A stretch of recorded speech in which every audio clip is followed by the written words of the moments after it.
Bangladesh Republic পার্টির হচ্ছে নারী ও শিশু সম্পাদক। আমাদের সকল কার্যক্রম যেভাবে চেয়েছে সবকিছুই আমরা সবকিছু ক্রাইটেরিয়াগুলো পূরণ করে আমরা জমা দিয়েছি। আমরা দেশের জন্য এর আগেও আমরা বলেছি যে আমরা নির্বাচনে আসি বা না আসি, আমরা আমাদের দল হয়ে সবসময় জনগণের জন্য কাজ করে যাব।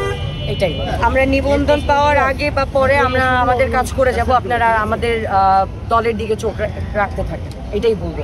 ডেফিনেটলি তারুণ্যের যে জোয়ার আমরা দেখেছি 5ই আগস্টের পর থেকে, সেটা অবশ্যই আমাদের দেশের জন্য একটি সম্ভাবনাময় একটা দিক, রাজনীতিতে সম্ভাবনা একটা দিক। আমরা সকলেই চাই যে বাংলাদেশের রাজনীতির একটা পরিবেশটা পরিবর্তন, একটা সুষ্ঠু ধারা রাজনীতিতে বাংলাদেশে প্রতিষ্ঠিত হবে। সেই জায়গা থেকে অবস্থাতে প্রতি আমার সাধুবাদ। আমরা চাই তারা এগিয়ে যাক, একই সাথে আমরাও তাদের সাথে সহমত পোষণ করি এবং আমরাও একই সাথে তাদের সাথে কাজ করে যাব পাশাপাশি ইনশাআল্লাহ, কাঁধে কাঁধ মিলিয়ে। দেখুন, এটা আমি যদি বলি শুধু এনসিপি না, এটা হয়তো বা সকল দলের মধ্যে এই ধরনের ঘটনাগুলো আছে। আমরা প্রথমত বলছি আমরা কারো শত্রু, আমরা কারোর সাথে বিমত পোষণ করতে আসিনি। আমরা এসেছি শুধুমাত্র দুর্নীতি, চাঁদাবাজ এবং ভারতের যে অনিয়মগুলো আছে সেই অনিয়মের বিরুদ্ধে একটা যুদ্ধ করতে।